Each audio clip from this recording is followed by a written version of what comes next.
आज की जो सब्ज़ी रेसिपी है वो बहुत ही शाही सब्ज़ी रेसिपी है। और मैं शर्त लगा के कह सकती हूँ कि कोई भी इसे गैस करके देख के नहीं बता सकता कि किससे बनी है। आज की जो सब्ज़ी रेसिपी है वो जोधपुर की फेमस चिक्की की सब्ज़ी है, जिसे आटे से बनाया गया है। बहुत से लोग इसे पनीर बोलेंगे, बहुत से लोग इसे सोया की सब्ज़ी बोलेंगे कि शायद सोयाबीन हो, लेकिन ये आटे की चिक्की है। शुरू करते हैं आज की recipe. Just add spices with Deepti आप सभी का वेलकम करती है और इसे बनाना शुरू करते हैं। तो इसके लिए क्या करना है कि आपको गूँथा हुआ आटा लेना है और गूँथे हुए आटे के अंदर पानी डाल देना है। तो आप जैसे सुबह का शाम का आटा हो या 2-3 घंटे गूँथ के रखा हो, उस आटे का यूज़ कीजिए, उससे बहुत अच्छा रिजल्ट रहेगा। आटा जब भी लें तो बारीक पिसा होगा, तो उससे जो चिक्की बनेगी वो ज़्यादा क्वांटिटी में बनेगी, और अगर मोटा लिया तो कम क्वांटिटी में बनेगी, क्योंकि ये जो आटा है इससे जो ग्लूटेन रिलीज होगा उसी से ही सब्ज़ी बनती है। तो इस आटे को अच्छे से वॉश करना है, कम से कम 5-6 बार, या जब तक करना है तब तक कि जैसे दूध या पानी निकल रहा है वो पूरी तरह नहीं निकल जाता। और आप बिल्कुल भी टेंशन मत लीजिएगा कि आटा इस ढंग से गीला हो गया, इससे कुछ निकलेगा ही नहीं, क्योंकि जब सेकंड या थर्ड टाइम जब आप वॉश करेंगे ना, तो बिल्कुल ऐसा हो जाएगा जैसे कि आटा बिल्कुल गीला हो गया है, हमने खूब सारा इसमें पानी डाला हो। तो उसमें टेंशन मत कीजिएगा, उससे थोड़ा सेटल होने दीजिए, और पानी जो भी आ रहा है एक्सेस वाला उसे हम निकाल देंगे, और लास्ट में जो पार्ट बचेगा उसे छलनी में डाल के छान के भी हम निकाल सकते हैं। तो मैंने शुरू में तो ऐसे ही निकालने की कोशिश की है, बाद में मैंने भी छलनी का यूज़ किया है। तो बस देखिए, अभी इस समय आप देख सकते हैं कि आटा बिल्कुल गीला हो गया, ऐसा लगेगा पूरा आटा ही घोल बन गया है, लेकिन ऐसा बिल्कुल भी नहीं है। हमें सिर्फ इस पानी वानी को अलग करना है, और नीचे जो पार्ट बचेगा, जो सब्सटेंस बच रहा है, हमारी सब्जी उसी से बनेगी। तो कम से कम 5-6 बार, और जो ये पानी निकल रहा है उसका भी मैं आगे यूज़ बताऊंगी। इसको फेंकना नहीं है, या फिर नल के नीचे बिल्कुल वॉश मत कीजिएगा। जिस ढंग से मैं कर रही हूँ उसी ढंग से कीजिएगा, ताकि जो हमारा आटा निकल रहा है उसका भी यूज़ आ सके। उसे कैसे यूज़ करना है आगे भी मैंने शेयर किया है। तो इस ढंग से हम पूरा अच्छे से वॉश करके पूरा का पूरा जो ग्लूटेन है निकाल लेंगे इसका, और अच्छे से छान लेंगे। देखिए, इस ढंग से अब मैंने बाद में छलनी का यूज़ किया है, तो उससे काफ़ी आसानी से हो गया है। और बिल्कुल पनीर की तरह से इसका वो आएगा टेक्सचर, या फिर आप सोयाबीन जैसा कह सकते हो। तो दबा के पूरा हम इसका पानी निकाल लेंगे, और जो पार्ट बचा है उसे 1-2 बार और धोएंगे। तो कम से कम मैंने इसे 5 से 6 बार धोया है। और जब पानी बिल्कुल क्लीन हो जाए तभी इसको आगे हम यूज़ करेंगे। और ये स्पॉन्जी भी तभी बनेगा जब इसका पूरा इस ढंग से आटा निकल जाएगा अलग से, और बाकी पार्ट अलग से रह जाएगा। तो इतने आटे में मेरा इतना तैयार हुआ है, जिसमें कि 3 से 4 लोग आराम से सब्जी को खा सकते हैं। 3 लोग इजीली खा सकते हैं। ये देखिए कितना ज़्यादा स्ट्रेचेबल है, कहीं से भी टूट नहीं रहा है। अभी हमने आटे में पहले से नमक डला था मेरे, तो कोई बात नहीं, उससे कोई प्रॉब्लम नहीं है, वो सारा निकल ही गया है। तो अभी हम थोड़े से इसमें मसाले डालेंगे, और ये जो पानी बचा है इसे हमें, जो ऊपर थोड़ी देर सेटल हो जाता है तो ऊपर ऊपर जो पानी आ रहा है उसे हम निकाल देंगे, और बिल्कुल जो गाढ़ा पानी रहेगा हम उसी से आगे रेसिपी वगैरह बना सकते हैं। तो बहुत से लोग इससे हलवा वगैरह बनाते हैं, पर मैं इसे दूसरी चीज़ बनाने बताऊँगी आपको। तो पूरा इस ढंग से पानी निकालना है, और जब ऐसा लगे कि गाढ़ा पानी निकल रहा है तो इसे रख दीजिए थोड़ी देर और। फिर ऊपर पानी तैर के आएगा, उसे ही हमें अलग करना है, और जो गाढ़ा सब्सटेंस रहेगा उससे हम आगे दूसरी चीज़ बनाएंगे। अभी जो हमारा ग्लूटेन निकला था उसमें मैंने थोड़ा सा घी लगाया है, ताकि वो चिपके ना कहीं पे, वैसे वो चिपकता ही नहीं है। और इसमें थोड़े से मसाले ऐड करेंगे। आप चाहें तो इसे ऐसे भी बना सकते हैं, पर मैंने थोड़े से लाल मिर्च, ज़रा सी हल्दी, थोड़ा सा नमक इसमें डाला है, ताकि ये अंदर से भी नमकीन टेस्ट रहे। और इसे मिक्स करने की कोशिश करेंगे, क्योंकि ये पूरी तरह अच्छे से मिक्स नहीं होगा, इसमें लेयर्स बन जाएगी, जो आप आगे देखेंगे जब मैं इसे कट करूँगी। अब इसे नॉर्मल नाइफ से काटना थोड़ा सा रहेगा, क्योंकि स्ट्रेचेबल है, तो मैंने इसे पिज़्ज़ा नाइफ से कट किया है। इसे छोटे छोटे पीसेस जैसे भी आप चाहें उस ढंग से आप कट कर सकते हैं। और मैंने इसे बिल्कुल जोधपुर स्टाइल में बनाया है, तो फिर मैंने इसे फ्राई किया है। जैसे जोधपुर की जो सब्ज़ी रहती है वो शाही सब्ज़ी ही होती है ये तो, और जोधपुर में ये आसानी से फ्राई किए हुए मिल जाते हैं। तो आजकल इसे कोई बनाता नहीं है घर पे, मार्केट से ही लाना पसंद करते हैं।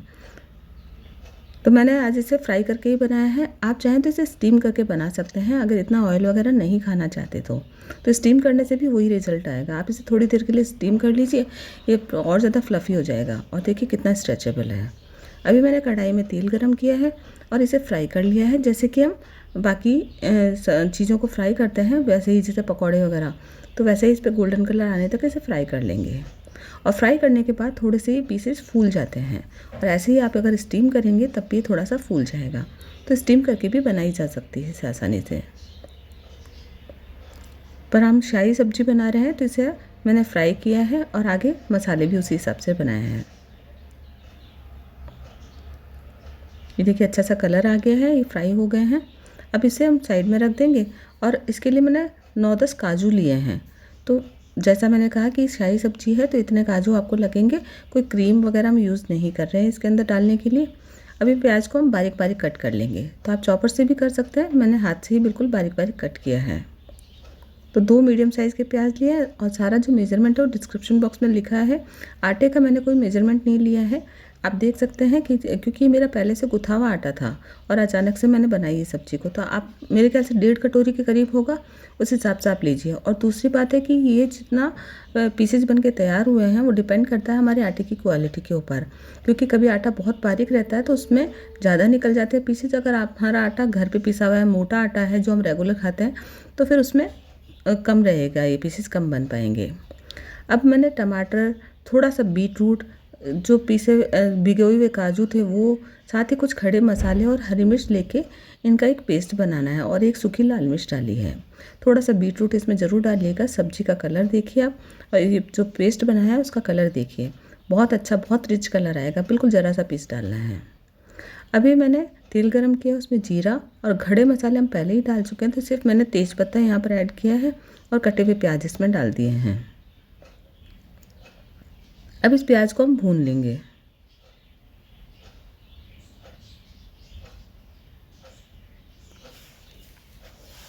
बहुत ही टेस्टी सब्जी बनती है, एक बार ज़रूर से बना के देखिएगा। जोधपुर की शाही सब्जियों में से आती है जोधपुर की चिक्की की सब्जी, जो मैंने अपनी सास को जब खिलाई ना, उन्हें यकीन ही नहीं हुआ कि आटे से भी सब्जी बनाई जा सकती है। तो बहुत ज़्यादा टेस्टी सब्जी है और उन्हें बहुत पसंद आई थी। आप लोग भी ज़रूर बना के देखिएगा, आपको भी बहुत ज़्यादा अच्छी लगेगी। अभी मैंने इसमें जो टमाटर का पेस्ट था वो भी ऐड कर दिया है। प्याज भून गए हैं उसके बाद ही डालिएगा। लेकिन अभी जो हमारे टमाटर हैं और लहसुन वगैरह है वो कच्चा है, तो इसे हमें अच्छे से पकाना ज़रूरी है। अभी टमाटर के पेस्ट में बिल्कुल भी पानी नहीं डाला हुआ था, सिर्फ गाढ़ा पेस्ट ही था। अभी जो जार में लग रहा है उसमें मैंने थोड़ा सा पानी ऐड किया है। अभी इन मसालों को पका लेंगे। इसके साथ ही हम कुछ सूखे मसाले इसमें और ऐड करेंगे। और देखिए कलर आप सब्जी का देख सकते हैं, अभी कोई मसाला वगैरह नहीं डाला है, सिर्फ 1.5 सूखी लाल मिर्च डाली थी, उसी से कलर इतना रिच आया है। अब टेस्ट के अकॉर्डिंग आप मिर्च मसाले डाल सकते हैं अपने। मैंने यहाँ पर 1 छोटा चम्मच भर के लाल मिर्च डाली है, 2 चम्मच धनिया पाउडर और आधा चम्मच से कम हल्दी पाउडर डाल के इसे मिक्स कर लिया है। बाहर के कोई मसाले इसमें यूज़ नहीं किए हैं, इससे भी सब्ज़ी बहुत ज़्यादा टेस्टी बनी है। घर के बिल्कुल बेसिक मसाले ही डाले गए हैं। अब इसे हम पकाते रहेंगे तब तक कि इसका तेल रिलीज़ नहीं हो जाता। ये देखिए जाली सी बनने लगी है, मसाले हमारे पक रहे हैं, साथ ही लहसुन प्याज भी पकने लगा है। जो टमाटर था वो भी कच्चा था, वो भी पक रहा है। अभी हम इसमें डालेंगे दही थोड़ा सा, तो फ्रेश दही डालिएगा बिल्कुल, नहीं तो बहुत ज़्यादा खट्टी सब्जी हो जाएगी। इस दही को हम थोड़ा सा फेंट लेंगे।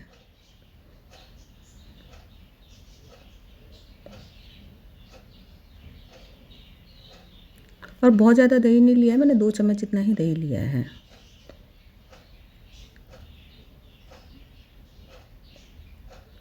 अब इसे बराबर चलाते हुए मिक्स कर देंगे।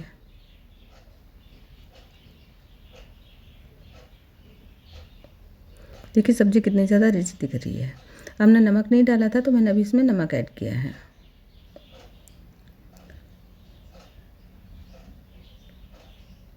अब इसे थोड़ी सी देर पकने देंगे, और इसमें जब सब्ज़ी पूरी तरह पक जाए तो इसमें डालेंगे कसूरी मेथी।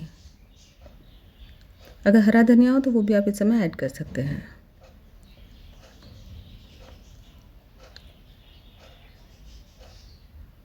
अब इसे मिक्स करने के बाद जो पीसेस हमने फ्राई करके रखे थे वो इसमें ऐड कर देंगे। और ये जो फ्राई किए पीसेज है इसमें जाने के ग्रेवी में जाने के बाद एकदम सॉफ्ट हो जाएंगे। तो इसको आपको पहले से भिगो के नहीं रखना है, इस ग्रेवी के साथ ही ये अच्छे से सेट हो जाएंगे, बिल्कुल सॉफ्ट रहेंगी ये। जब आप इसको खाएंगे तो बिल्कुल भी क्रिस्पी नहीं लगेंगे। अभी हमारी सब्जी बन के तैयार है। लास्ट में मैं इसमें एक और चीज़ ऐड करती हूँ, तो वो आप स्किप कर सकते हैं, चाहे इसमें 1 चम्मच चीनी डाल सकते हैं। मैं यहाँ पे टमाटो सॉस डाल रही हूँ, तो सब्जी में बिल्कुल टेस्ट चेंजर का काम करता है। तो ये आप अपनी इच्छा है, आप थोड़ा सा अगर थोड़ा सा भी स्वीटनेस पसंद करते हो तो डालिए, अदरवाइज़ सब्जी हमारी ऑलमोस्ट रेडी है। अब इसे सर्विंग बॉल के अंदर निकाल लेते हैं। तो बहुत ही ज़्यादा टेस्टी और बहुत ही शानदार सब्ज़ी बनती है, आटे से बनी सब्ज़ी है। आप इस रेसिपी को ज़रूर ट्राई कीजिएगा। और अगर आप लोगों को ये रेसिपी थोड़ी सी भी अच्छी लग रही हो तो इसे लाइक शेयर करना बिल्कुल मत भूलिएगा, और मेरे चैनल को ज़रूर से सब्सक्राइब कीजिएगा। अब हमारा जो आटा बचा हुआ था उसका मैंने देखिए पूरा पानी अलग कर लिया है, और नीचे बिल्कुल गाढ़ा सा घोल बचा है। तो हमें क्या करना है, एक नॉन स्टिक पैन लेना है और इसे डोसे की तरह इस ढंग से फैला लेना है, रोटी के साइज़ का। तो इस ढंग से शीट बन जाएगी। अभी जो पहली शीट मैंने बनाई थी वो मैंने ठंडे पैन पे ही डाल दी थी, तो उसका रिजल्ट मैं दिखाती हूँ कि नीचे थोड़ी सी चिपकने लगी है। देख सकते हैं आप, जली नहीं है बिल्कुल भी, लेकिन ये आटा है तो नीचे चिपक रहा है थोड़ा सा, जबकि पैन मेरा नॉन स्टिक ही है। तो आप भी इस ढंग से मोटा या फिर नॉन स्टिक पैन ही यूज़ कीजिएगा, और जो बाकी की शीट्स बनेगी वो बहुत अच्छी बनेगी। और इसे आप निकालने की जल्दबाजी बिल्कुल मत कीजिएगा। ये ऊपर से अभी भी गीला है और मैंने थोड़ा निकालने की जल्दी की, इसीलिए ऐसा हुआ। हालांकि इससे शीट बन गई है, लेकिन मैं आपको बता रही हूँ कि आपको कहाँ पे ध्यान रखना है। अब इसे हल्का सा दूसरी साइड से भी सेक लेंगे, और इन शीट का आप कोई भी आप चीज़ बना सकते हैं, कोई भी रेसिपी बना सकते हैं, जैसे स्प्रिंग रोल हुई, या फिर आप समोसे वगैरह बनाना चाहते हैं, या कोई और जो दिमाग में आपके हो कोई भी क्रिएटिव रेसिपी, उसके लिए आप यूज़ कर सकते हैं। इससे आप स्प्रिंग रोल बनाएंगे ना तो आराम से बन जाएंगे। बिल्कुल पतला पतला सा फैलाना है। तो बाकी की शीट्स मैंने देखिए अब आगे बताया मैंने, आराम से मेरी सारी शीट्स निकल रही है। थोड़ा थोड़ा सा बैटर डालना है और रोटी के साइज़ का हमें स्प्रेड करना है। और जब बिल्कुल ऊपर से ड्राई हो जाए, देखिए अभी आपको कुछ ही सेकंड में दिखेगा, क्योंकि पैन अब गर्म हो चुका है। गैस की आँच मीडियम से लो ही रखनी है, तेज़ बिल्कुल भी नहीं रखनी है। अभी जो गीला दिख रहा है उस समय हमें नहीं छेड़ना है, जब ये बिल्कुल ड्राई हो जाए ना उसी समय आपको इसको छेड़ना है। तो ये अपने आप पूरी शीट निकलेगी आपकी, एकदम फाइन शीट निकलेगी, उससे आप कोई भी रेसिपी बना सकते हैं। अब देखिए बिल्कुल ड्राई हो गया है और ये शीट आराम से पैन छोड़ रहा है। अब इसे दूसरी साइड से भी कुछ सेकंड के लिए हम सेकेंगे। पूरा अच्छे से सेकने की ज़रूरत नहीं है, क्योंकि इसे जब हम या तो एयर फ्राई में बनाएं, चाहे हम इसे डीप फ्राई करके अगर स्प्रिंग रोल बनाते हैं तो उस समय ये पक जाएगी। अभी बिल्कुल भी कच्ची नहीं है, लेकिन इसी ढंग से ही हमें इसे सेक के रखनी है ताकि ये सॉफ्ट रहे और इसे फोल्ड करने में प्रॉब्लम ना हो। तो जितना आटा मैंने लिया था उससे 7-8 शीट बन गई है और सब्जी बन गई है। तो हमने बिल्कुल भी वेस्टेज नहीं किया है। और आप बहुत से लोग इसे हलवा वगैरह बनाते हैं, तो अगर आप चाहें तो उसका हलवा वगैरह बना सकते हैं, बट मुझे हलवा नहीं बनाना था, इस ढंग से शीट्स बनानी थी ताकि मैं नेक्स्ट रेसिपी में उसे यूज़ कर सकूँ।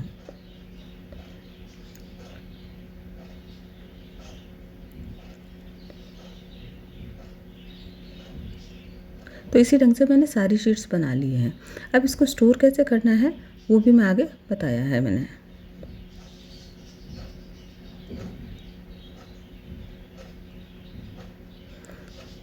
तो देखिए सभी शीट्स को आपको अलग अलग रखना है जैसे मैंने रखा है, ताकि ये एक दूसरे से चिपके ना।